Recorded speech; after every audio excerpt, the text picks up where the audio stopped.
Nossa cultura pós-moderna está dominada pelo relativismo em todas as suas esferas.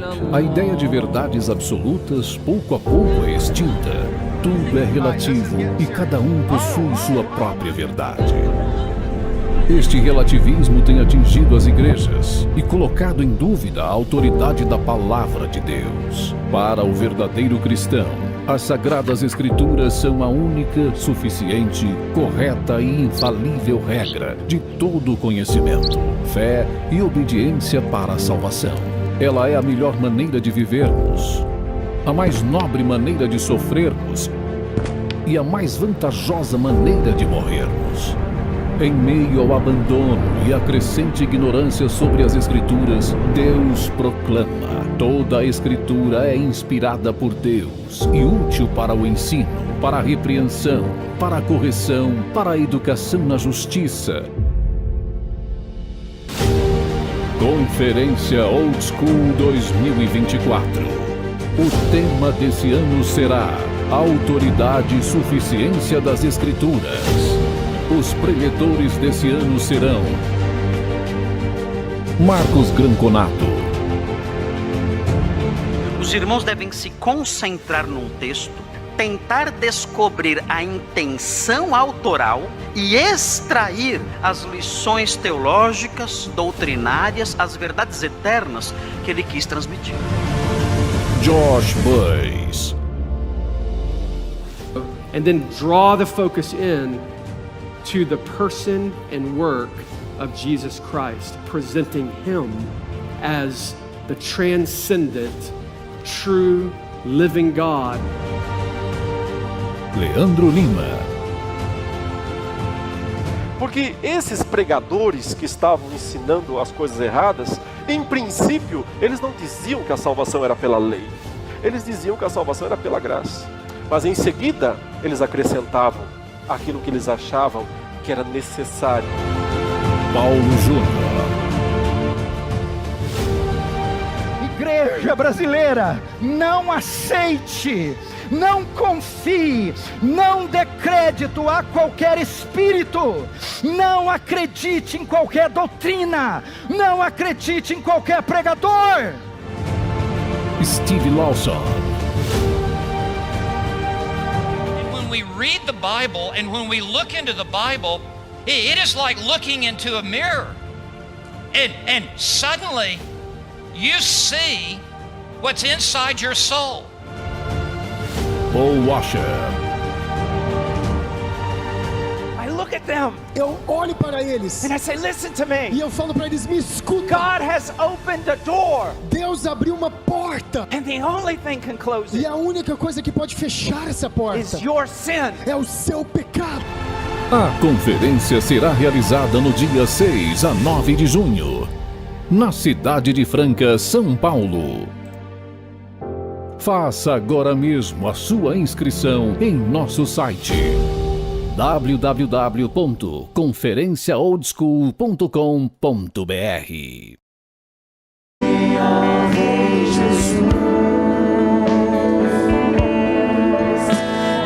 Adoramos o teu nome, nos rendemos aos teus pés,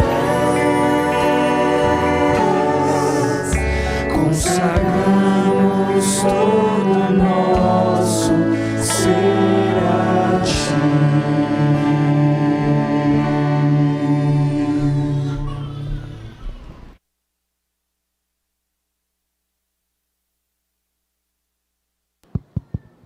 Boa noite a todos. Vamos tomar os nossos assentos e abrir as nossas Bíblias no livro dos Salmos, no Salmo capítulo 3. Livro dos Salmos, Salmo capítulo 3.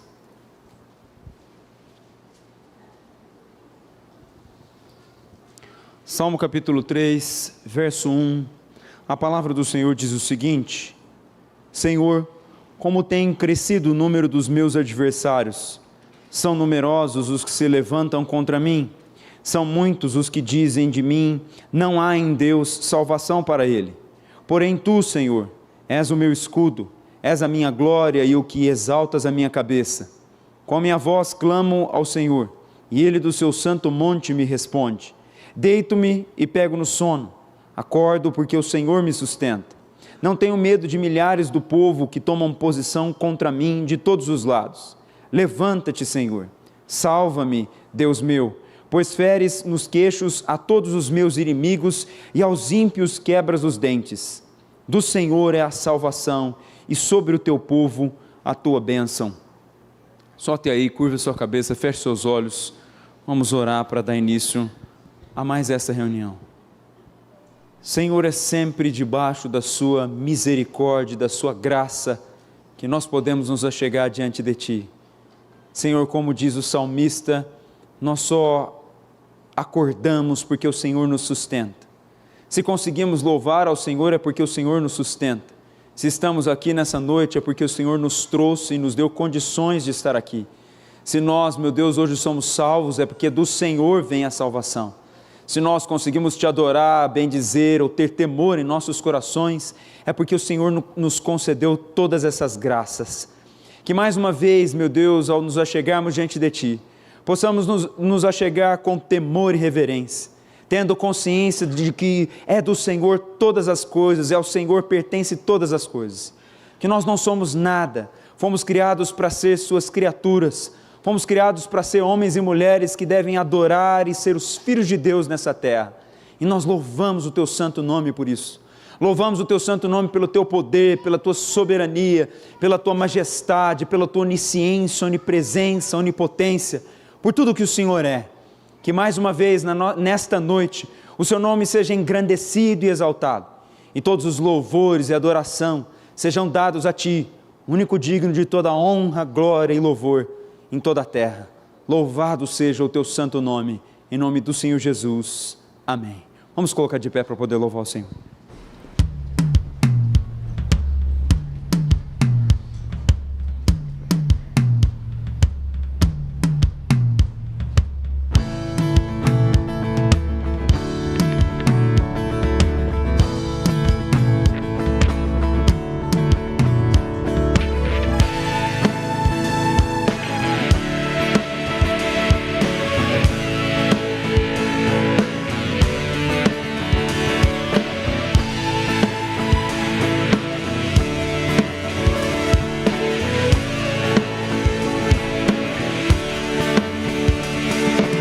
Estes são dias de Elias, pregando a palavra de Deus.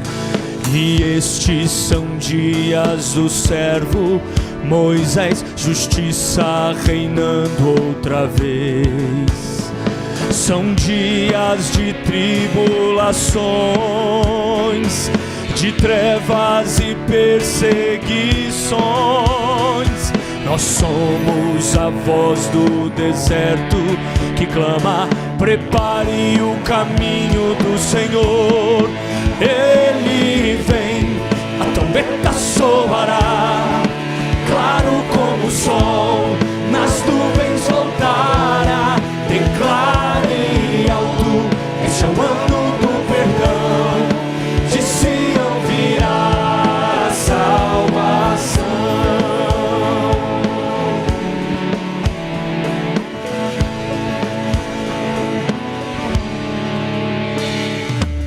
Estes são dias de Ezequiel, no vale dos ossos secos.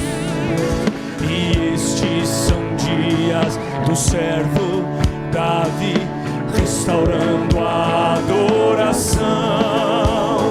São dias de grande colheita, os campos brancos estão. Nós somos os trabalhadores da vinha, pregando a salvação. Ele vem, a trombeta soará, claro como o sol, nas nuvens voltará. Declare alto, este é o ano do perdão, de Sião virá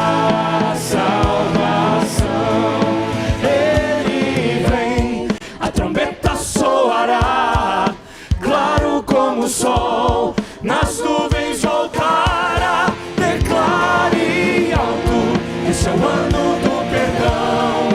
De Sião virá a salvação. Ele vem, a trombeta soará, claro como o sol, nas nuvens voltará. Declare alto, esse é o ano do perdão. De Sião virá a salvação, que é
perdido estava sem saber, mas me atraíste ao teu ser, e hoje sou um servo teu, pra teu louvor, Cordeiro de Deus, Cordeiro de Deus, tão puro és, vou te adorar e te exaltar, com sangue vem lavar meu ser, meu Cristo és Cordeiro de Deus, Cordeiro de Deus, tão puro és, vou te adorar e te exaltar, com sangue vem lavar meu ser, meu Cristo és Cordeiro de Deus, com sangue vem lavar meu ser, meu Cristo és Cordeiro de Deus.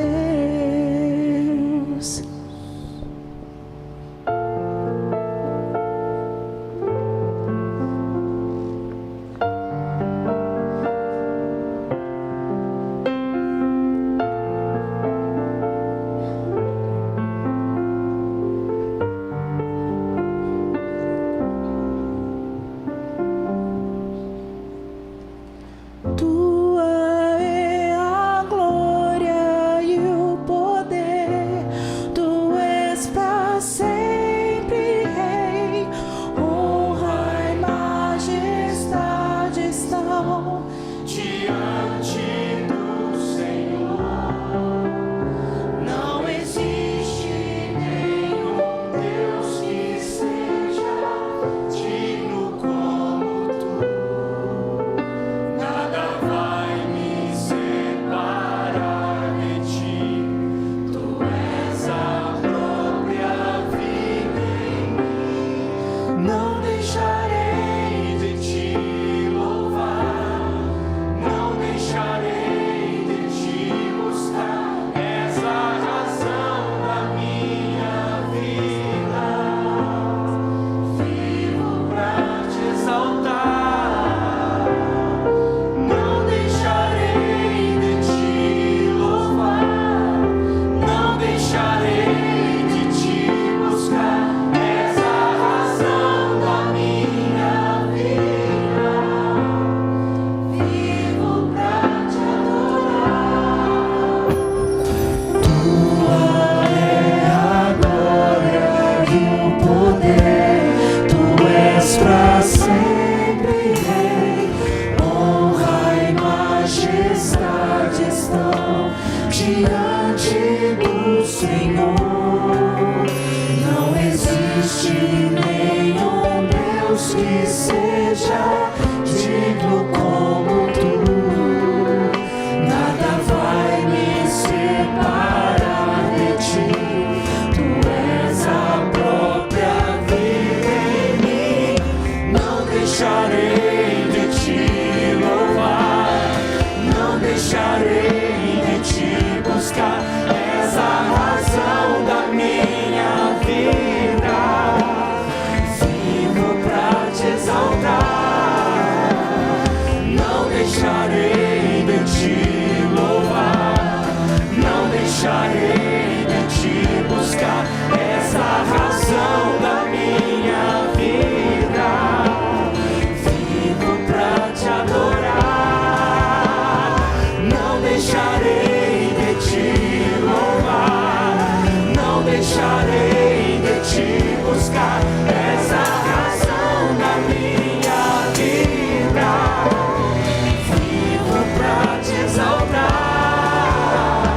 não deixarei de te louvar, não deixarei de te buscar, essa razão da minha vida.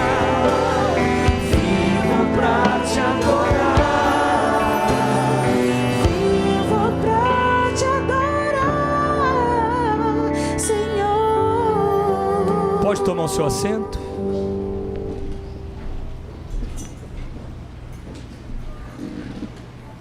Glória a Deus. Vamos para a leitura da palavra.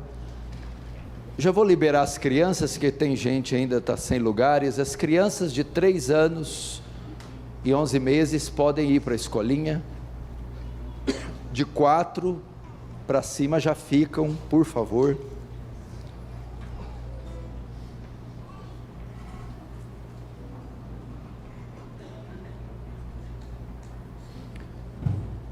Aí são todos futuros alunos do colégio William Carey.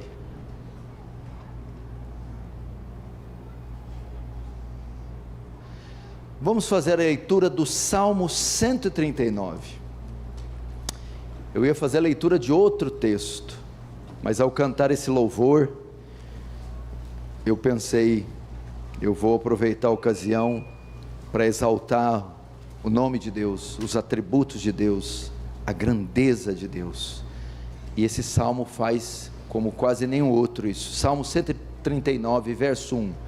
Senhor, tu me sondas e me conheces, sabes quando me assento e quando me levanto. De longe penetras os meus pensamentos, esquadrinhas o meu andar, o meu deitar, e conhece todos os meus caminhos. Ainda a palavra não me chegou à língua, e tu, Senhor, já a conhece toda. Tu me cercas por trás e por diante, sobre mim pões a mão. Tal conhecimento é maravilhoso demais para mim, é sobremodo elevado, não o posso atingir. Para onde me ausentarei do teu espírito? Para onde fugirei da tua face? Se suba aos céus, lá estás. Se faça minha cama no mais profundo abismo, lá estás também. Se toma as asas da alvorada e me detém nos confins dos mares, ainda lá me haverá de guiar a tua mão e a tua destra me susterá.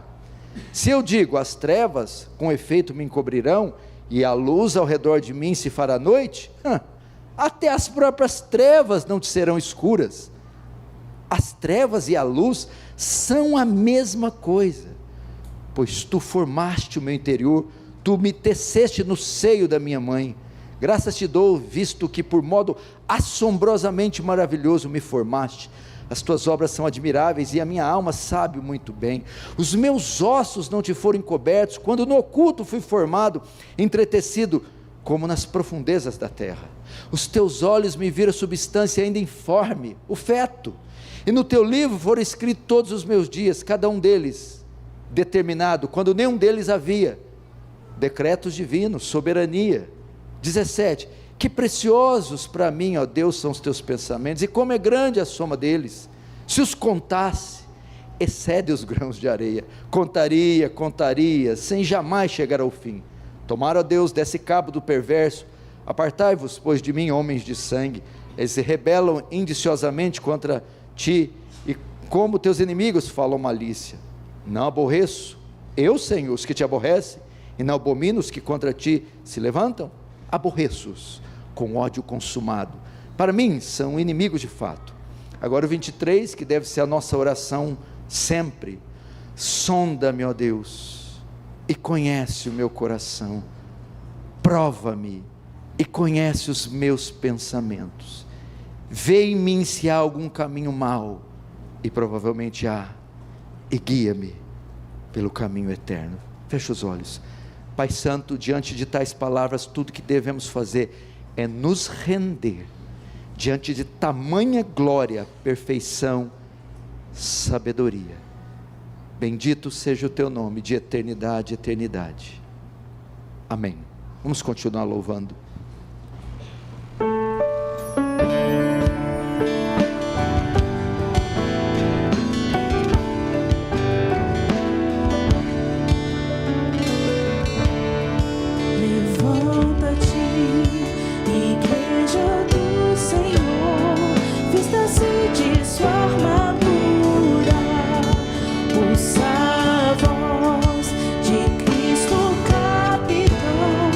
Ao seu povo capacita.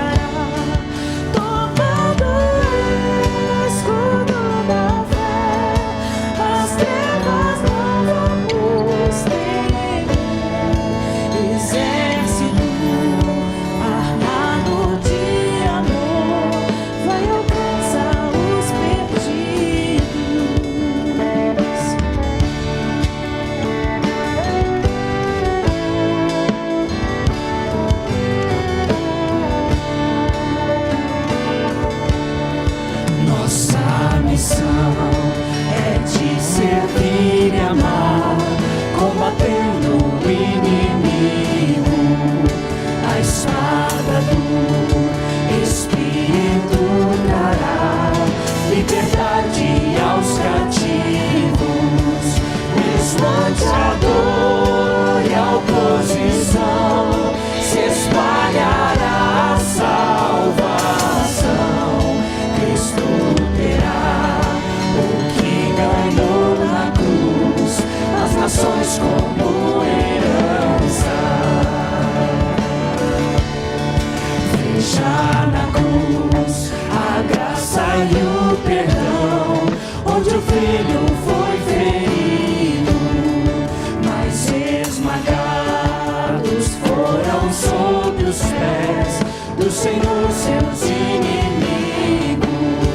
Sim, sobre a morte triunfou e com poder ressuscitou. Se cantará sua vitória até que todo olho possa vê-lo. Que o Espírito nos encha de vigor, nos dê força a cada passo, nos dê a fé para o prêmio obter, como um servo bom e reto. Os santos que lutaram já, sua mão fiel os fez provar, pois nos guardou e assim nos guardará até o dia glorioso. Os santos que lutaram já, sua mão fiel os fez provar, pois nos guardou e assim nos guardará até o dia glorioso.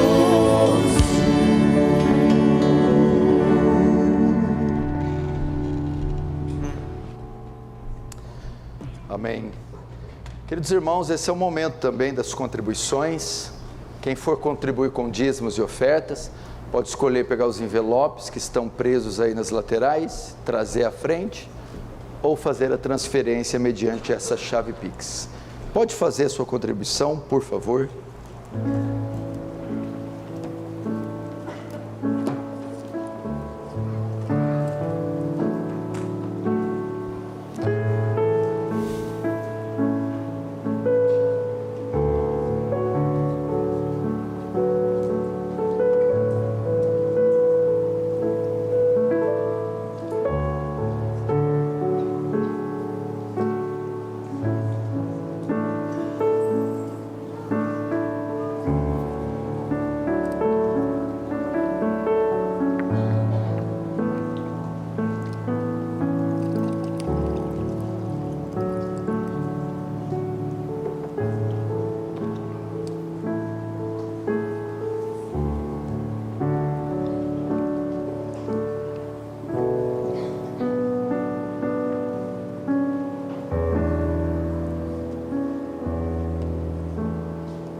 Amém.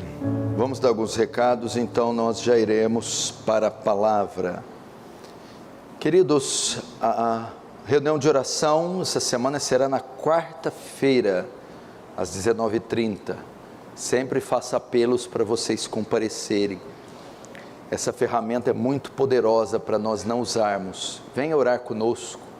Aprenda a orar por prazer. Aprenda a ter prazer na oração.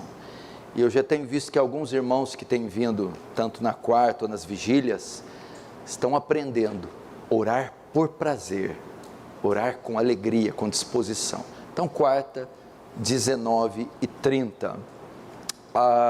Na sexta-feira vai haver uma reunião com os jovens, e eu vou estar à frente dessa reunião, eu vou dirigir essa reunião. Então, gostaria que todos os jovens de 12 anos para cima estejam aqui, tanto solteiros quanto casados, jovens, casais jovens, venham aqui para nos ajudar, até porque eu vou fazer algo para envolver os mais novos com os mais velhos. Algumas pessoas, algumas mães dizem, meu filho tem 8 anos, tem 9, tem 10, pode participar? destoa muito se trazer esses meninos, são crianças ainda, então a reunião é específica para jovens, então seja de 12 para cima. Pais, tragam seus filhos, jovens que estão um pouquinho mais velhos, ficam meio inibidos, né? Eu já estou meio tiozão, será que eu vou? Tu é solteiro, meu irmão, vem aqui. Eu fui jovem até 34 anos, até casar eu era jovem, então ainda sou, olha aqui, ó, não tem cabelo branco, apesar dos problemas que tanto tenho. A Simone que fica falando ali, ó, ela olha, quando não vem no culto, vê a transmissão, né, está ali olhando, olha lá, Cláudio, esse homem pasta, sofre, mas o cabelo dele não fica branco. Glória a Deus por isso. Então, pais, tragam os seus filhos e jovens estejam aqui sexta, 19h30. O que mais? Finalmente, faremos o bendito batismo. O batismo ficou para domingo agora, dia 31. Tanto o batismo quanto a aclamação. Tivemos aí 3 semanas entrevistando os candidatos para o batismo e aclamação, e já terminou, só tem 3 pessoas para entrevistar. Essa semana nós comunicaremos todos aqueles que foram aprovados, e devem se apresentar aqui então no domingo. Para aclamação é só vir ao culto, e vão ser aclamados aqui no momento do culto. Para o batismo, você deve vir no domingo, às 9 da manhã, para o batismo.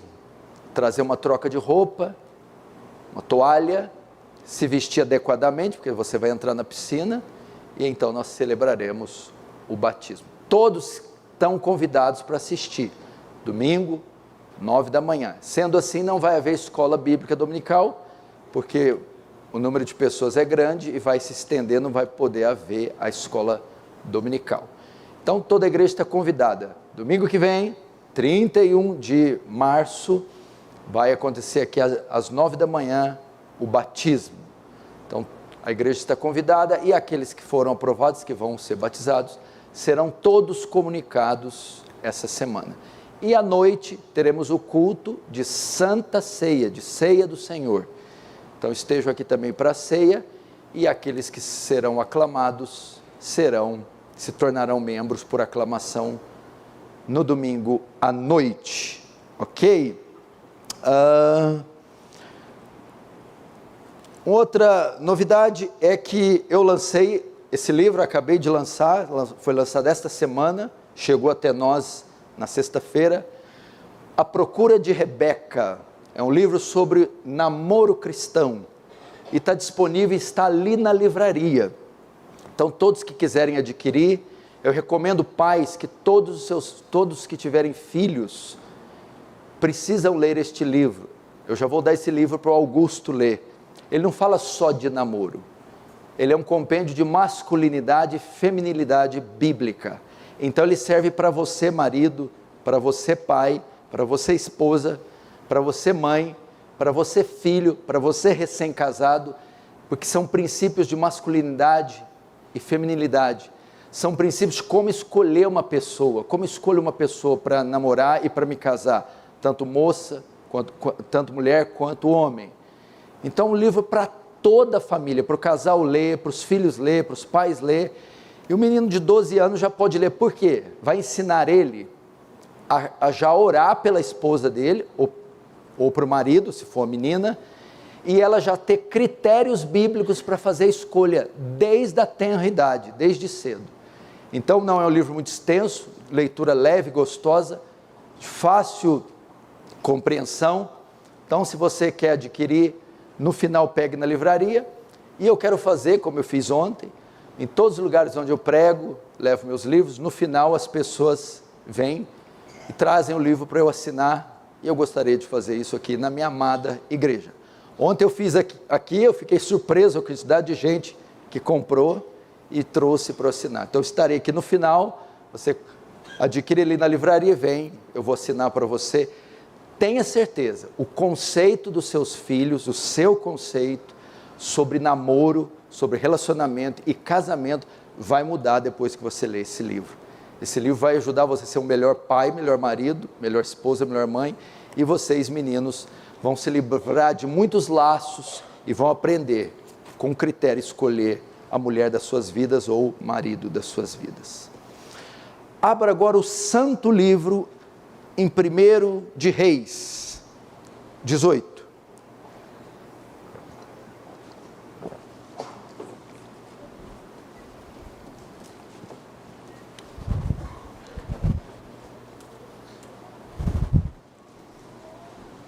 Friozinho gostoso que tá, né, gente? Que maravilha, né? Deus é misericordioso.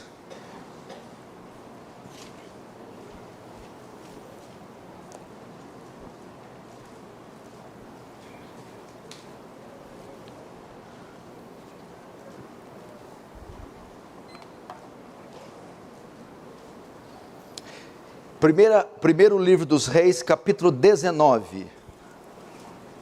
Diz assim o verso 1: Acabe fez saber a Jezabel tudo quanto Elias havia feito, e como matara todos os profetas à espada. Então Jezabel mandou mensageiro a Elias a dizer-lhe: faça-me os deuses como lhe aprouver, se amanhã a estas horas não fizer eu a tua vida, como fizeste a cada um deles. Verso 3: Temendo, pois, Elias levantou-se para salvar sua vida. Se foi, chegou a Berseba, que pertence a Judá, e ali deixou o seu moço. Verso 4: Ele mesmo, porém, se foi ao deserto a caminho de um dia, e veio, se assentou debaixo de um zimbro, e pediu para si a morte, e disse: basta, toma agora, ó Senhor, a minha alma, pois não sou melhor que meus pais. Deitou-se e dormiu debaixo do zimbro. Até aí. Deixa aberto aí, não feche, fecha apenas os olhos, vamos orar mais uma vez.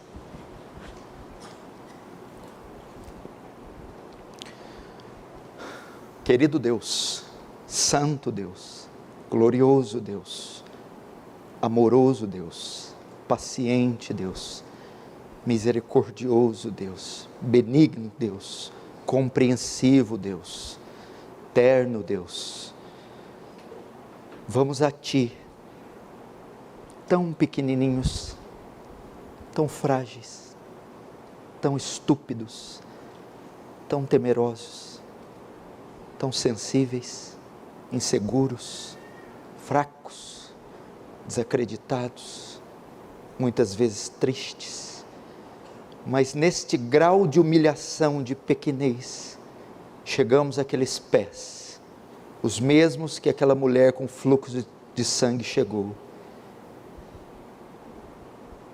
para pedir e pensar: se eu tão somente tocar na orla das suas vestes, oh Deus, ajuda-nos, ampara-nos. Sem Ti nada somos, nada podemos. Sem Ti, Senhor, não existimos, não nos movemos. Despeja a Tua graça aqui, porque Tu se compadece do aflito e do oprimido. Tu estende o caído e o abatido, fortalece o fraco e renova as forças daquele que não tem nenhum vigor. Que hoje seja dia de renovo, transformação, consolo. Que Teu reino avance, o Senhor receba glória para Si e nos conforme a imagem do Seu Filho. Amém. Irmãos, preste atenção nessa mensagem pastoral que vai falar muito ao seu coração. Toda palavra pregada em um púlpito por um pastor cheio do Espírito Santo, que interpreta com fidelidade o texto, é Deus falando ao seu povo, à sua comunidade, à sua congregação. O escritor aos Hebreus diz: quando ouvides a voz de Deus, não endureçais o vosso coração, tenha como palavra de Deus para as nossas vidas. O tema da minha mensagem é: por que minha fé fracassou? Por que minha fé fracassou?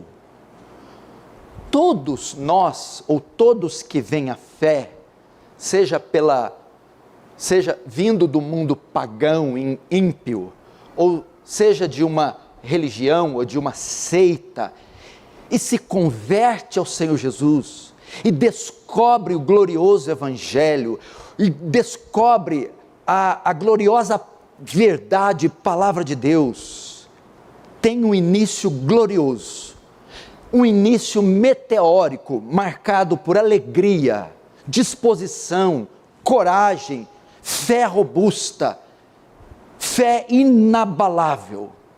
É assim que é marcado a entrada de qualquer indivíduo à fé.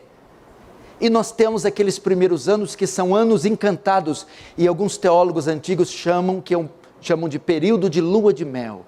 Estamos em lua de mel com o Cordeiro, que também é popularmente chamado o primeiro amor. Aquela disposição não só de servi-lo com atos, a disposição exterior, como a disposição interior, coração cheio de júbilo, gozo e alegria. Entretanto, invariavelmente, esse tempo passa. E como é ruim quando ele passa. Não é surpresa, porque a Bíblia fala, nós sabemos disso, tanto pelo conhecimento, como pela experiência ao ver pessoas ao nosso redor. Esse tempo passa.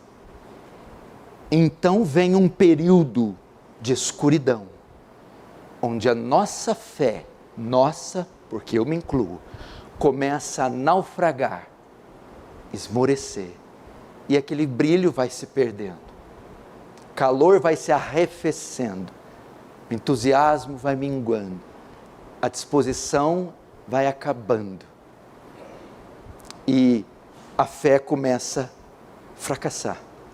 Nós fracassamos em crer em Deus, em crer em sua bondade, em seu poder, em suas promessas. E aquela alegria dá lugar agora a um tempo de tristeza, angústia e abatimento. É o naufrágio da fé, o fracasso da fé. E na história que vamos tratar para mostrar isso, essa história fala do profeta Elias, uma das figuras mais imponentes que já passou na humanidade. É uma figura que quase se compara a um herói em quadrinhos, a um herói Marvel, uma figura sui generis, sem igual, o profeta Elias. Um homem cujas orações, os céus se fecharam durante 3 anos e meio. E um homem por cujas orações, os céus se abriram novamente, trazendo abundantes chuvas. Um homem cheio de fé, coragem e cheio do poder do Espírito Santo, como quase nenhum outro foi. Mas que de repente viu sua fé fracassar diante dos seus olhos,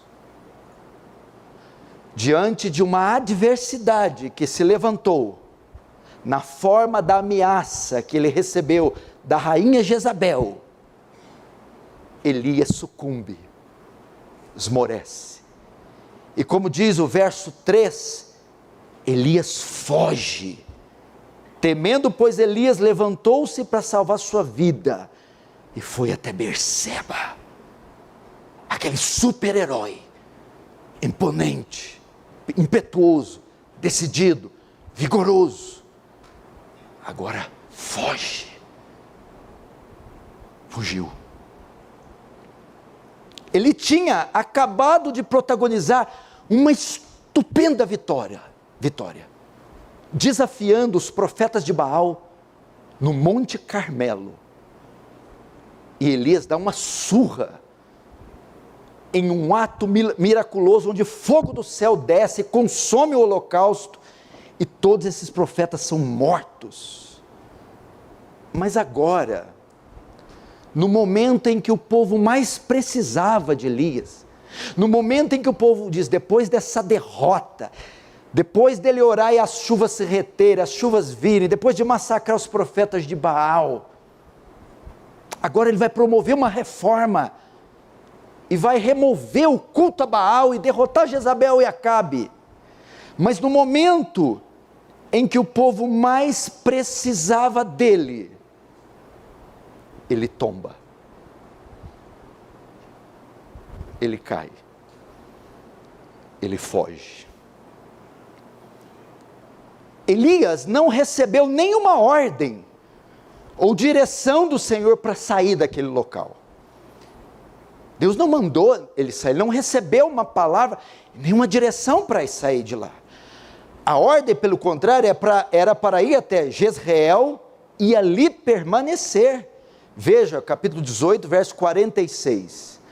A mão do Senhor veio sobre Elias, o qual cingiu os lombos e correu adiante de Acabe e até a entrada de Jezreel.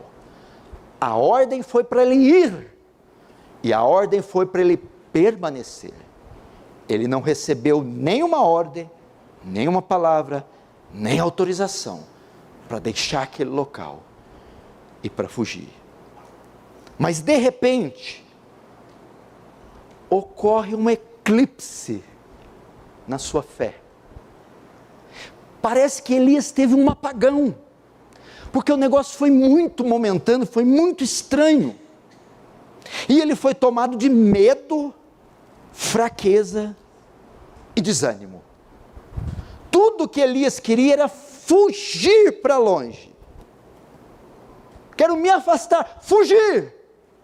Quero estar distante de tudo e de todos.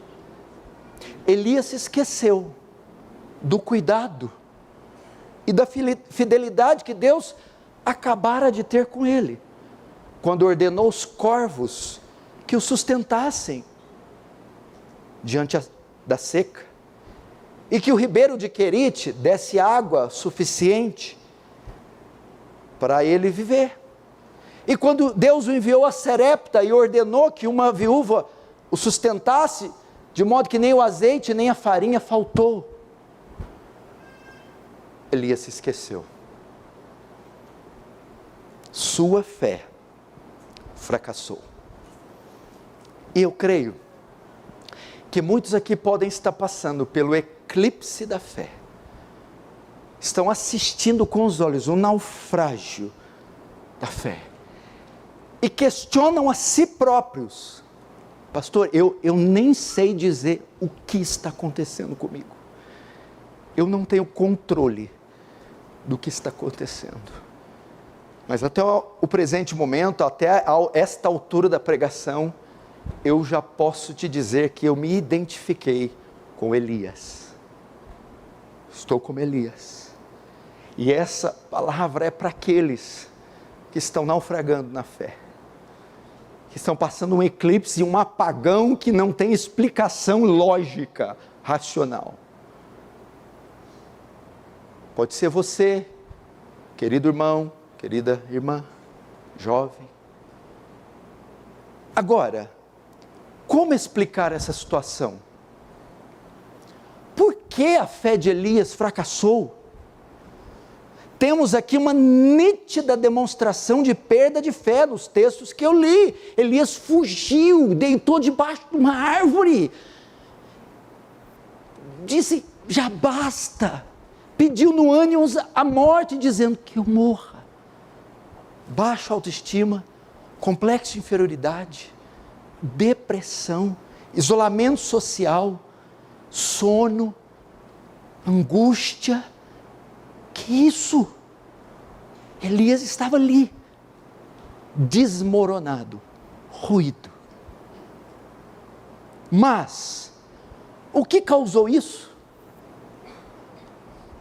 O que causou esse naufrágio da fé de forma tão trágica na vida de Elias? Para sabermos a resposta, temos que avaliar ou analisar toda a história de Elias com cuidado.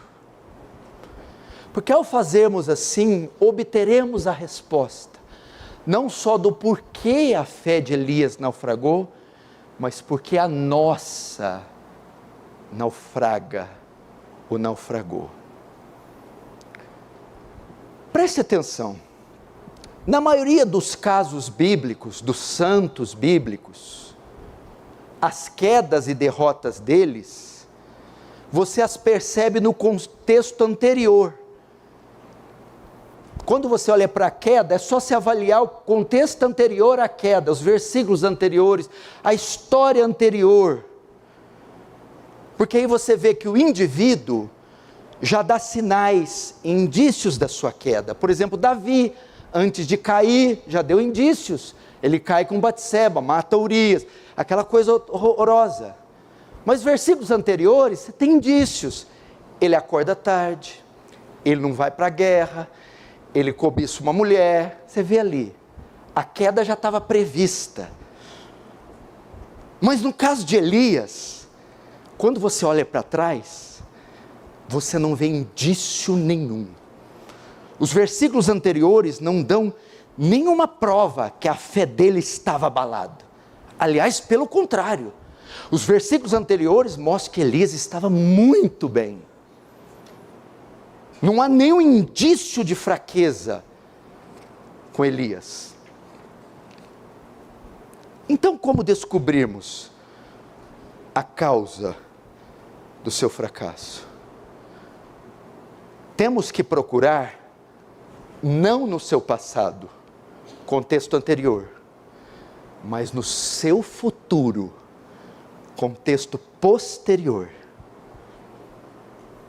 Deus vem até Elias, após a queda, Deus vem ao fracassado e abatido Elias, e Deus lhe faz uma pergunta, debaixo do zimbro, ali, em plena derrota. E na resposta de Elias, nós temos a resposta do porquê sua fé fracassou. Veja comigo, 1 Reis 19, verso 9. Ali entrou numa caverna, onde passou a noite, e eis que lhe veio a palavra do Senhor e lhe disse: que fazes aqui, Elias? E ele respondeu: tenho sido zeloso pelo Senhor, Deus dos exércitos, porque os filhos de Israel deixaram a tua aliança, derribaram os teus altares e mataram os teus profetas à espada, e eu fiquei só e procuram tirar-me a vida. Nessa resposta, temos a resposta do fracasso da fé de Elias, da queda de Elias. E nessa resposta, temos a resposta, porque você fracassou, ou está fracassando, tombou, ou está tombando. O primeiro ponto aqui que nós aprendemos, e o primeiro princípio, veja só, na resposta do 9, na resposta do 10, primeiro ponto, é que a queda exterior é antecipada pela queda interior. A queda exterior, a ruína, fugir, ficar debaixo da árvore, pedir a morte, é o aspecto exterior da queda de Elias. Ela é antecipada pela queda interior.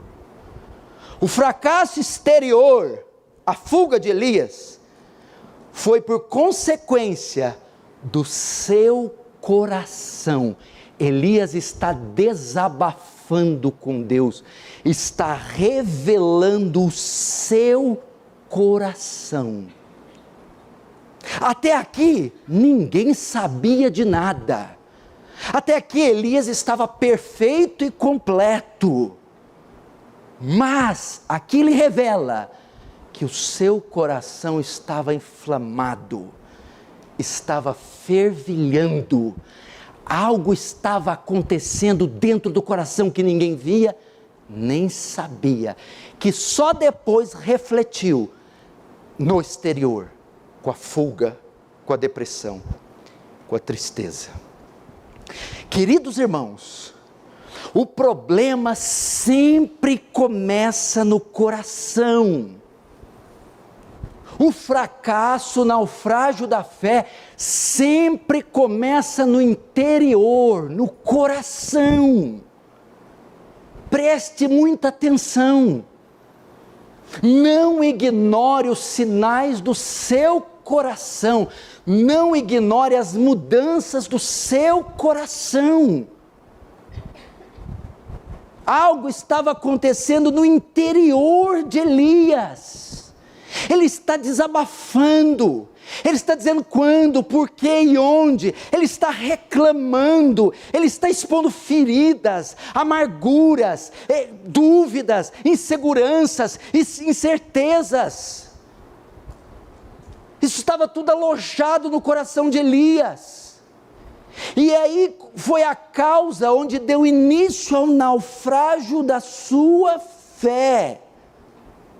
Irmãos, o Salmo 139 que eu li na leitura hoje, sonda-me, ó Deus, sonda meu coração, sonda-me, vê se há alguma coisa nele, sonda, perscruta, mostra. O grande problema é o coração, é a sala de máquinas, é de onde procede a vitória ou a derrota, é onde o homem permanece de pé ou cai, é o seu coração. E vai a pergunta para mim, quando é que o seu coração começou a se esfriar? Como é que entraram no seu coração? O que aconteceu com o seu coração? Amargura, ressentimento, falta de perdão, inveja, tristeza excessiva, angústia, traumas, e isso ficou alojado. Você não desabafou, você não pôs para fora, você não compartilhou nem com Deus, nem com o próximo. É o coração, meu irmão. O fracasso da fé começa no coração, e aqui vai 3 conselhos para o coração. 3 conselhos. Primeiro, a Bíblia diz que do coração do homem procede todos os males, os homicídios, os furtos, os adultérios, a mentira, a lascívia, é do coração. Preste muita atenção nisso, o coração é uma peçonha mortal. Segundo, Jeremias diz que enganoso é o coração nos prega peça. O coração é traiçoeiro, não confie no teu coração, não haja com base no teu coração, não deixe os impulsos do seu coração determinar a sua rotina. Por quê? Porque ele é enganoso e desesperadamente corrupto. Já viu o que o mundo fala? Ouve a voz do seu coração, faz o que o seu coração manda. A Bíblia diz, não! Ele é enganoso, ele prega peças. Muitas vezes você consulta o coração, ele está cheio de perversão, ele é maquiavélico, ele diz, faz assim, não faz assim não, faz assado, pensa assim, viu o que estão fazendo? Ele é perverso, ele é traiçoeiro. O coração de Elias estava enganando Elias, estava fazendo de Elias a vítima. O coração de Elias estava enchendo ele de razão. E ali começou a fé a naufragar. Então, primeiro, você precisa saber que dele procede o mal e não o bem. E segundo, ele é desesperadamente corrupto, enganoso. Tem horas que eu falo, eu estou num estado, eu paro o meu carro, meu Deus, mas que é isso? Não tem demônio na terra que se compara a esse coração, Deus. Quem dera o diabo fosse meu maior inimigo. Meu Deus, olha isso aqui. Como é que ele é capaz de sentir isso? Aqueles dias que você está num estado de aspereza, de rudeza, de ressentimento, de carnalidade. Você fala, Senhor, como é que pode um crente ser assim? coração. E terceiro, se ele é enganoso, se dele procede o mal, vamos ouvir o conselho de Salomão. Provérbios 4:23. Se tiver que guardar algo, guarda o teu coração. Se você está prevendo a queda, o naufrágio, blinda teu coração. Se você percebe, estão infiltrando, já estão no corredor do terceiro pavilhão, o seu cérebro, o Espírito Santo vai avisar, estão invadindo, já abriram uma entrada, estão querendo dominar, a outra estão batendo, estão vindo por cima, trave, comece a travar, é assim a gente percebe, a gente falou aqui, está entrando rancor, está entrando vingança, está entrando pensamentos esquisitos, barre isso, é isso que quer dizer guardar. Resista a esses pensamentos, resista a esses sentimentos, invoque a Deus, mergulhe na palavra, desabafe com alguém, mas não deixe o seu coração ser dominado. Elias deixou. Porque o diabo sabe que se ele alcançar o seu coração, ele alcançou você. O coração de Elias estava dominado. É o primeiro princípio que eu aprendo. Faça isso. O quanto eu oro pelo meu coração, vocês não têm ideia. Meu Deus do céu, conviver com esse coração não é coisa fácil. Identifique o problema e guarde o seu coração. Há vários textos falando sobre isso. Dispõe meu coração só para temer o teu nome. Filho meu, dá o teu coração. Ore por esses textos, purifica o meu coração, asperge água limpa no meu coração, troca o meu coração. Segundo princípio, por que a fé de Elias fracassou? Preste atenção, porque ele tinha um conceito elevado de si mesmo. Porque Elias tinha um conceito elevado de si mesmo. Veja de novo o verso 10. Ele diz aqui, tenho sido zeloso pelo Senhor, Deus dos exércitos. Elias tinha um conceito elevado de si mesmo.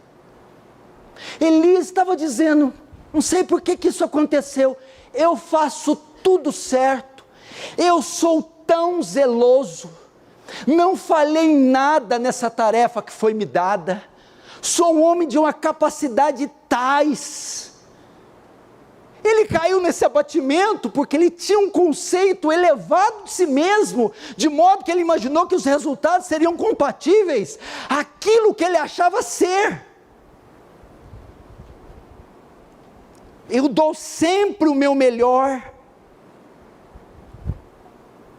Muita gente naufraga por causa disso. Eu sempre me destaquei por onde eu passei. Eu sempre fui o melhor onde eu estive. Eu sempre faço tudo. Não há como vocês me culparem de nada, ou de coisa alguma. A queda da fé começa quando você se autoexalta. A queda da fé começa quando você pensa que é alguém não sendo nada. Elias, na sua declaração, está revelando porque ele caiu, um conceito elevado. Jeremias diz, não se glorie o sábio na sua sabedoria, nem o forte na sua força, não se glorie o rico na sua riqueza, mas aquele que se gloriar, glorie nisso, em me conhecer. É o que a Bíblia diz. Salmo 84:4, quem é o homem para que eu me lembre dele? Quem é o homem para que eu me lembre dele? Outro salmo diz que Deus conhece os pensamentos do homem e sabe que são pensamentos vãos. É aquela pessoa que tem um entendimento elevado de si próprio. Talvez as grandes vitórias incharam o ego de Elias. E Elias passou a fazer dele o protagonista e não Deus. Veja só. Terceiro, por que a fé dele fracassou? Porque ele não só tinha uma visão elevada de si, mas ele se achava importante para o contexto de Deus. Veja só, ele achava-se importante, porque o trecho diz assim, ó, o verso 10, cadê? Tenho sido zeloso, porque os filhos de Israel quebraram a tua aliança, os teus altares. Tenho sido zeloso, Deus do exército, porque os filhos de Israel deixaram a tua aliança, derribaram os teus altares e mataram os teus profetas. Fiquei só eu. Só eu. Ele está dizendo, sem mim, o Senhor não poderia fazer essa obra. Sou extremamente importante para a reforma de Israel. Só ficou eu, o único capaz de resolver, não tem mais ninguém capaz. Só eu. Olha o outro perigo. O que ele está dizendo é assim, eu não mereço ser tratado assim. Eu sou o profeta Elias. Eu não mereço. Eu sou a figura principal no que está acontecendo. Por que a nossa fé naufraga? Porque nós achamos que somos relevantes no reino, somos importantes na igreja, somos importantes para Deus, e de modo que sem nós, Deus não pode fazer o que Ele precisa fazer. A igreja não pode ser igreja sem eu estar na igreja. Eles precisam de mim, eu sou importante. Filipenses 2:3, considerai os outros superiores a vós mesmos, você não é nada, Deus não precisa de você, nem de mim, porque se você não quiser, as pedras fazem no seu lugar. Salmo 131, meu coração não é soberbo, não ando atrás de coisas elevadas, mas me fiz como criança, desmamada no colo da sua mãe, o salmista diz.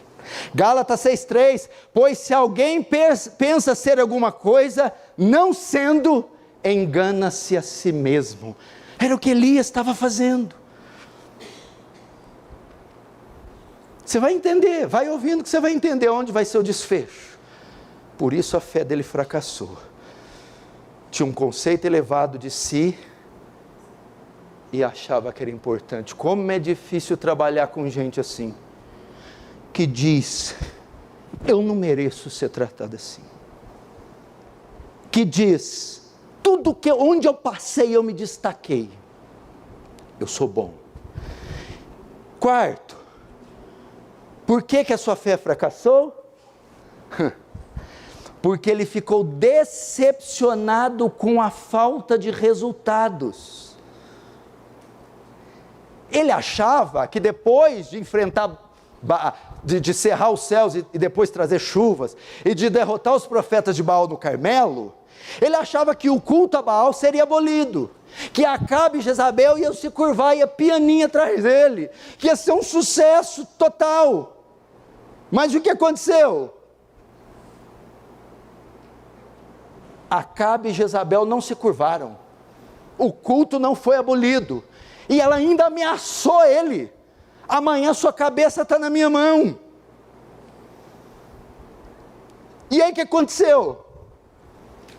Quem tem uma visão elevada de si mesmo, e quem se acha mais importante, não suporta fracassar.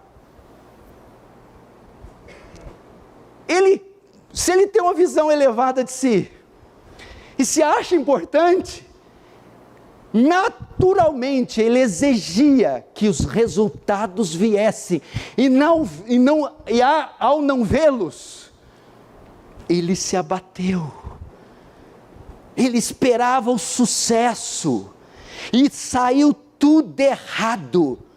Ele foi derrotado, fracassado e humilhado.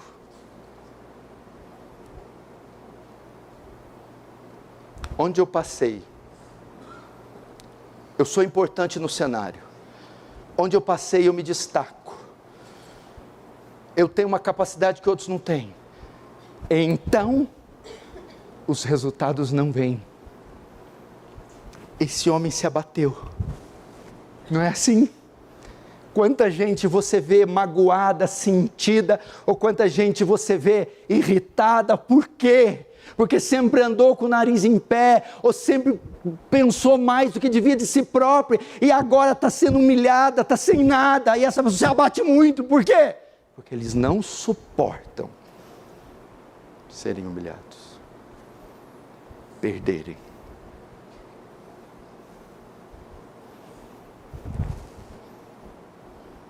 Quinto, agora você vai ver o fechamento. Por que a fé de Elias fracassou? Porque a quinta é a razão das demais terem fracassado. O orgulho de Elias. Foi a soberba que fez ele pensar mais do que devia dele, que fez ele achar que ele era importante, e que fez ele ficar abatido por não ter os resultados. Elias se inchou. O passado vitorioso de Elias não fez bem a ele. Elias tomou de Deus o protagonismo e por isso agiu dessa forma, soberbo. Ele pensou mais de si do que deveria por causa do orgulho. Ele se achava muito importante no contexto por causa do orgulho. E ele ficou frustrado além da conta por causa do orgulho. Por fim, foi o orgulho que o abateu. Você notou no texto a quantidade de eu que aparece? Eu, minha, meu. Não tem Deus no texto. Toda a confissão de Elias é centrada em si. Eu tenho sido zeloso, eles, mas eu, minha.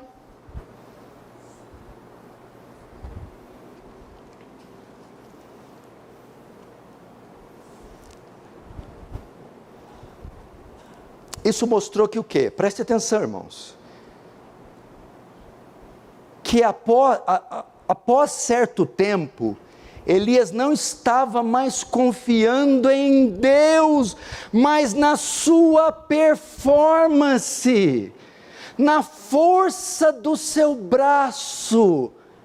E por isso fracassou nos resultados, e por isso a sua fé se abateu.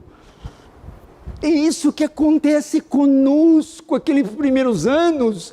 Nós somos movidos por uma confiança e dependência estarrecedora em Deus. E essa nos confere muitos resultados e vitórias e sucesso. Só que isso é uma linha tênue que pode dar lugar ao orgulho que faz de nós os protagonistas. Então deixamos de confiar em Deus e achamos: sou eu, é minha capacidade, são meus dons, são meus talentos. E de repente esse herói Marvel, com um cinturão cheio de vitórias, se vê agora com medo, igual um cachorrinho de uma mulher, vê que todo o seu plano fracassou e falhou, e ele está profundamente abatido.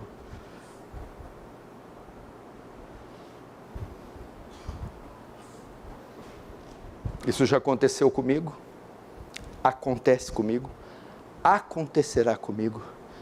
E se acontece com vocês, acontecerá novamente. Reflita, irmão, direto ou indiretamente. Está passando isso no seu coração? Será que essa angústia, essa tristeza, é por não ver os resultados? É por eles serem totalmente contrários àquilo que você esperou? É porque está dando tudo errado? Mas o abatimento não vem necessariamente só por causa do fracasso, mas por causa do orgulho que você nutriu e confiou tudo isso à sua mão. Aí cumpriu-se o que? Deus dá sua graça aos humildes, mas resiste ao soberbo. Deus se afastou de Elias por causa da sua soberba. E Elias então tombou. Note que nem sempre nosso eclipse vem sendo nós as vítimas. Vem porque o inimigo está nos oprimindo. Vem porque nós mesmos cavamos a cova. Nós mesmos construímos o caminho do eclipse e do naufrágio da fé. Não faça isso, meu irmão. Eu te imploro hoje, isso é o motivo do fracasso. Não faça isso. Não deixe de confiar em Deus, meu irmão. Não olhe para você, meu irmão. Agora, como sair dessa situação? Como vencê-la? Porque ele está ali agora. Ele está ali no cume, no ápice, no zênite do seu fracasso. Está a quilômetros de onde devia estar, debaixo de uma árvore, totalmente falido, totalmente desesperado. Como fazer? Bom, se para descobrir o problema de Elias, nós tivemos que ir para o futuro, ir para frente.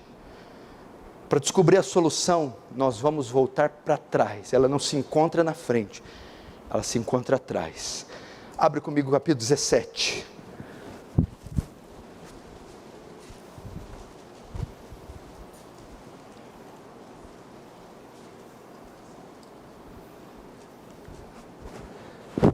Vamos fazer a leitura dos versos 2 ao 5.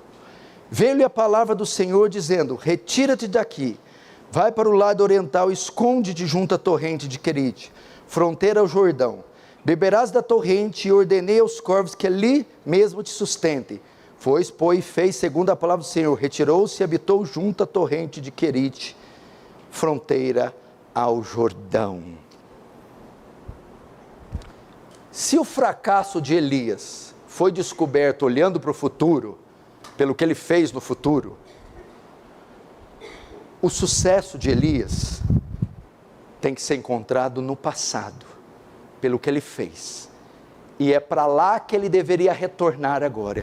E é para cá que você deve retornar, querido irmão e querida irmã.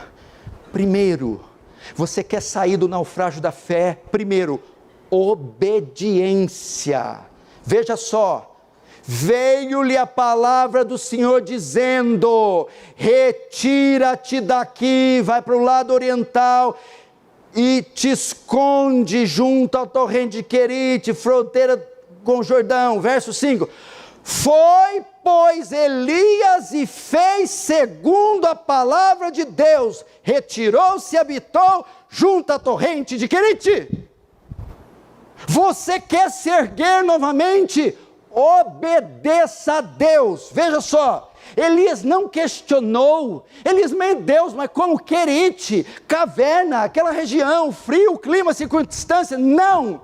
A Bíblia diz que após a palavra de Deus ter vindo, Elias imediatamente foi e obedeceu.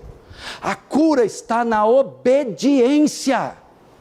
Não foi isso que ele falou para Samuel, para Saul? Vai, mata Agag, invade Amaleque, mata Agag, as crianças e todo o gado. Vai, Saul mata, mas poupa o gado. Samuel repreende, ele diz assim: obedecer é melhor que sacrificar. Não teria Deus mais prazer em que obedeça a sua palavra do que nos sacrifícios? Obediência é o caminho da restauração, obediência é o caminho do avivamento, obediência é o caminho para se reerguer, obediência é o caminho para a fé voltar a triunfar. Obediência, obediência, meu irmão, o que está faltando em nosso tempo. Por isso, você tem diversos tipos de igrejas com doutrinas e coisas diferentes. Por quê? Cada uma se encaixa naquela que melhor atende suas necessidades. Eles não querem obedecer. Se eu estou em um lugar que se que passa um tipo de disciplina e eu não concordo, eu procuro outra que não passa. Não pode ser assim. A palavra de Deus não deve ser questionada, a palavra de Deus não deve ser hesitada, a palavra de Deus deve ser obedecida, como ela é. Segundo passo para a cura da fé, humildade. Humildade. Você vai deixar a família, sua casa, você vai para um lugar árido, insalubre, você vai ser alimentado de corvos, você vai ser alimentado de água, você vai ficar ali confiando na minha soberania. O que Deus estava ensinando para Elias aqui? Você vai para a torrente, você só vai viver porque eu dou a água e eu darei aos corvos a comida. Aqui Elias está aprendendo o quê? A causa sou eu, Elias, e não é você. Elias então obedece e humildemente se sujeita ao controle e o governo de Deus, em humildade. Você quer restaurar sua fé? Faça o contrário que Elias fez. Se a soberba foi a causa da queda, se humilha e diz: Senhor, és tu e não eu. É o Senhor e não eu. Se humilha e diz: Senhor, nada sou, nada tenho, nada possuo. Se humilha diante da potente mão de Deus, que ao seu tempo te exaltará. Se humilha e reconheça em ti: eu nada posso fazer. Para onde mandares irei, o que pedires farei, o modo que me sujeitares sujeitarei. Foi o que Elias fez. Ele é a causa e não eu. Terceiro, confiança. Confiança. Elias foi de bom grado, mesmo não sabendo ao certo. Como é que vai ser no frio? E se vir bestas e feras do campo? E se a comida falta? Quem vai me alimentar? Como é que vai ser? Elias não se preocupou. Eu confio que aquele que mandou é poderoso para suprir. Eu confio que debaixo da obediência eu terei sustento, livramento, proteção e consolo. Fé. Confiança foi o que Elias teve. E é isso que a igreja está precisando hoje. Ele está lá no futuro, caído com a fé naufragada. E Deus está dizendo: volta lá para o passado, para nós restituirmos a sua fé. E eu não preciso ir para Elias, eu posso ir para a tua vida, para os teus primeiros anos, para o teu primeiro amor. A confiança, a humildade e a obediência são marcas de um novo convertido. Como Hudson Taylor, a irmã dele, a mulher dele chega: Hudson, querido Hudson, acabou todo o suprimento de comida. O último eu dei para os funcionários, como você pediu. Amanhã não temos nada para o café. Então, Hudson põe a mão na Bíblia e diz: sem comida, mas com todas as promessas de Deus ao nosso lado. Deus sabe que ao amanhecer precisaremos de café. Então, milagrosamente, as ofertas apareciam e eles eram supridos. Confiança. Não tem nada que ative mais a nossa fé do que confiar. Deixa eu te dizer algo para vocês. Onde vocês acham que vocês estão? Vocês por acaso estão na Meca? Vocês estão em Aparecida? Ou estão no Japão? Vocês estão no templo budista? Vocês estão em Medina? Vocês estão aonde? Vocês estão em algum Rotary Club? Reunião Seixo Noé? Vocês são o povo de Deus, vocês estão na igreja de Deus. Meu irmão, a Bíblia diz que aquele que começou boa obra é fiel para completá-la. Nada vai impedir vocês de triunfarem. O Senhor não falhará com vocês, é impossível que Ele falhe. Ele não trouxe você de onde trouxe, não tirou você de onde tirou, não fez com você o que fez para deixar você pelo caminho. Isso é impossível que isso aconteça. E hoje, mais uma etapa do capítulo da sua vida. se cumpre. Aqueles cuja fé naufragaram, o Senhor chamou hoje para restaurar. E você depois vai ver o desfecho. Elias come a comida, se levanta e caminha. E a Bíblia diz que ele unge Eliseu, profeta, no seu lugar. Jeú, rei de Israel. Jezabel é morta e o reino é restaurado. Elias volta novamente, se levanta novamente, e a sua fé é restaurada. Talvez Deus permite algumas quedas para limpar a nossa vida, para tirar resquícios de orgulho, de ídolos, para levar nós de volta para o primeiro amor. Deus só quer de você dependência como antes. Deus só quer de você humildade como antes. Deus só quer de você obediência como antes. Faz como Elias, então sua fé voltará. Fecha os olhos, vamos orar. Ore a Deus.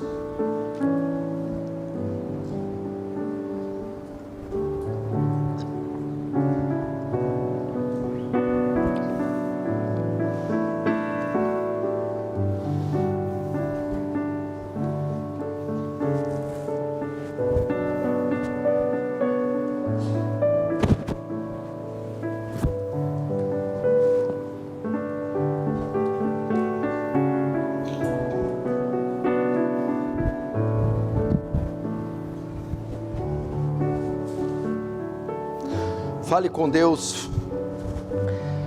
O primeiro ponto da sua oração tem que ser o seu coração.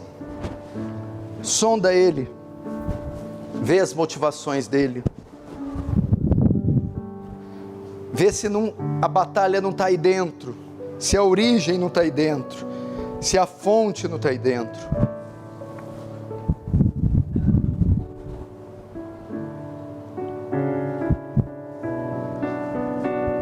Sonda teu coração.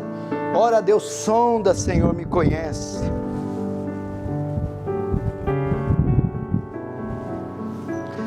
Depois avalia se você não tem tido uma visão elevada de si mesmo,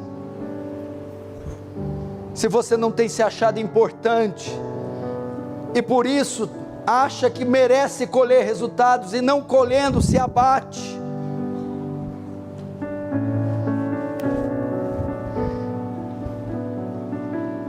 E no final de tudo, o orgulho é a causa.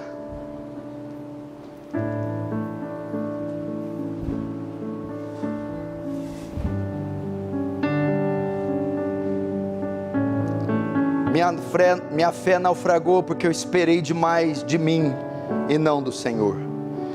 Minha fé naufragou, Senhor, porque eu botei os olhos em mim e não no Senhor. Minha fé naufragou porque eu olhei para os resultados e não para o Senhor.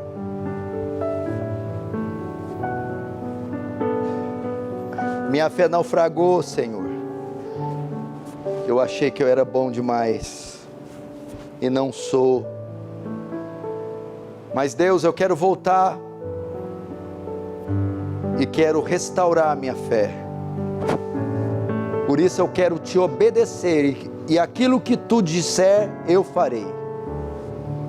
Eu quero me humilhar, reconhecer que é tu e não eu. É pelo seu poder e não pelo meu.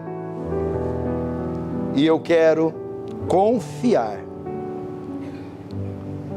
que onde quer que eu esteja, tu estarás comigo. Tu me sustentarás.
Quando o tentador agir, sim me guardará. Eu não posso me suster no caminho mal, por vezes me esfrio, amor não me deixará. Cristo ajudará, sim ajudará. Grande é o seu amor por mim. Cristo ajudará.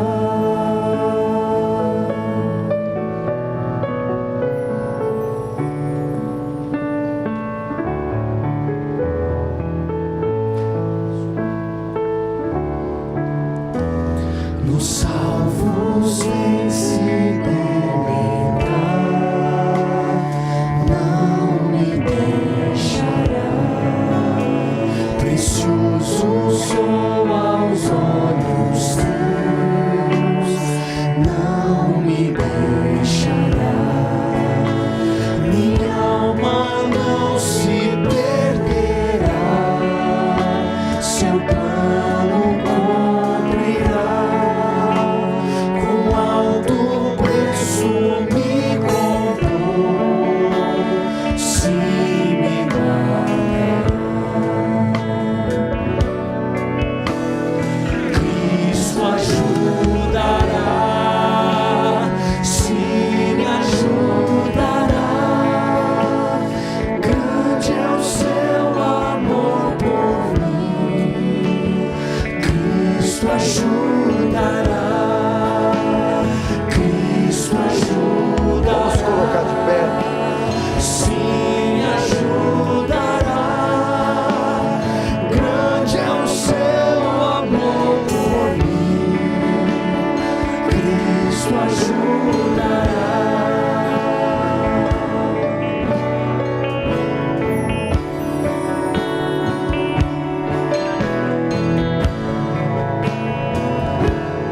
A igreja Jesus sangrou. tá fraco. Faz disso sua oração.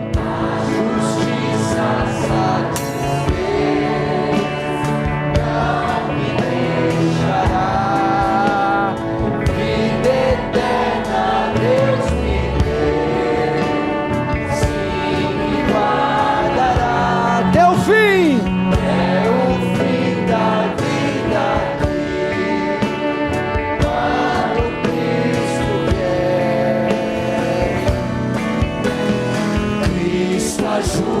Ajudará, sim ajudará. Grande é o seu amor por mim. Cristo ajudará. Cristo ajudará, sim ajudará. Grande é o seu amor por mim. Cristo ajudará. Cristo ajudará. Sim ajudará. Grande é o seu amor por mim. Cristo ajudará. Mais uma vez. Cristo ajudará. Sim ajudará. Grande é o seu amor por mim. Cristo ajudará. Vocês creem que Cristo ajudará? Eu vou te falar uma coisa. Essas coisas a gente só ouve na teologia reformada. Fora da teologia reformada é uma exaltação do homem, do ego do homem. Sabe por que eu tenho certeza que vai dar certo com vocês? Não é tanto por causa de vocês, é por causa dele. Ele que fez o compromisso. Ele que fez a aliança, e é o nome dele que ele colocou. Então ele vai botar nós lá dentro, ele vai consumar o que começou, primeiro por causa dele próprio, porque é impossível que ele perca, é impossível que ele falhe, é impossível que ele prometa e não cumpra. Por isso que a sua fé esmorece, porque você olha para a promessa e olha para a sua performance, ih, vai dar errado. Mas claro que vai dar. O gráfico da gente qual que é? Tem crente que é meio tonto, que pensa que é assim, ó. Não é não, filho, é assim, ó.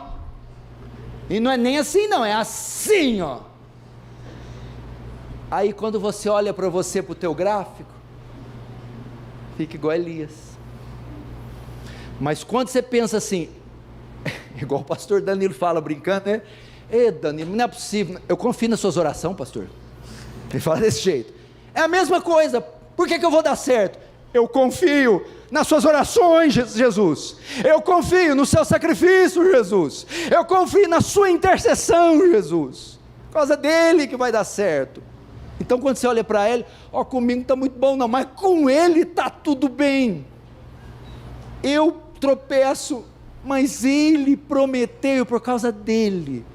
Sempre que a sua fé esmorecer, faça isso. Olhe que é o nome dele que ele está defendendo em primeiro lugar, a honra dele, a aliança dele, a promessa dele, e é por isso que vai dar certo. Queridos,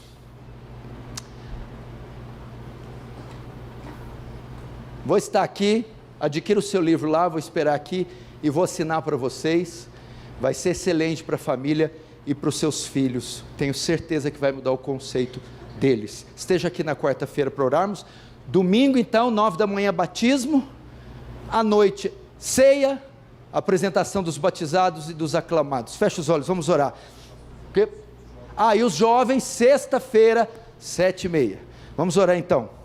Querido Deus, muito obrigado pela tua palavra, e saber que no final tudo se consumará, porque tu prometeu, e a vitória reside no teu nome e não na nossa performance. Despede o teu povo em paz, dá uma semana abençoada, guardados do mal em nome de Jesus, amém. Antes de você sair, aperta a mão do seu irmão aí, dá uma boa noite para ele. Vou estar esperando aqui. Nossa cultura pós-moderna está dominada pelo relativismo em todas as suas esferas. A ideia de verdades absolutas pouco a pouco é extinta. Tudo é relativo e cada um possui sua própria verdade. Este relativismo tem atingido as igrejas e colocado em dúvida a autoridade da palavra de Deus. Para o verdadeiro cristão, as Sagradas Escrituras são a única, suficiente, correta e infalível regra de todo conhecimento, fé e obediência para a salvação. Ela é a melhor maneira de vivermos, a mais nobre maneira de sofrermos e a mais vantajosa maneira de morrermos. Em meio ao abandono e à crescente ignorância sobre as Escrituras, Deus proclama: toda a Escritura é inspirada por Deus e útil para o ensino, para a repreensão, para a correção, para a educação na justiça. Conferência Old School 2024. O tema desse ano será Autoridade e Suficiência das Escrituras. Os preletores desse ano serão Marcos Granconato. Os irmãos devem se concentrar num texto, tentar descobrir a intenção autoral e extrair as lições teológicas, doutrinárias, as verdades eternas que ele quis transmitir. Josh Buice. And then draw the focus in to the person and work of Jesus Christ, presenting him as the transcendent, true, living God. Leandro Lima. Porque esses pregadores que estavam ensinando as coisas erradas, em princípio, eles não diziam que a salvação era pela lei. Eles diziam que a salvação era pela graça. Mas em seguida, eles acrescentavam aquilo que eles achavam que era necessário. Paulo Júnior.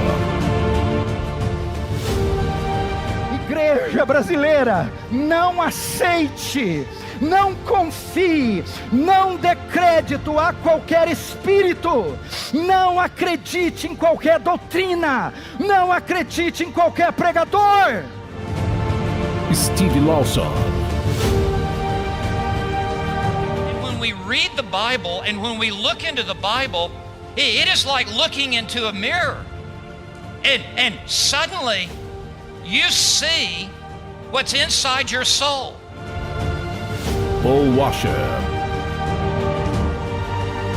I look at them Eu olho para eles and I say, listen to me. e eu falo para eles, me escuta. God has opened a door, Deus abriu uma porta and the only thing can close e it a única coisa que pode fechar essa porta is your sin. é o seu pecado. A conferência será realizada no dia 6 a 9 de junho, na cidade de Franca, São Paulo.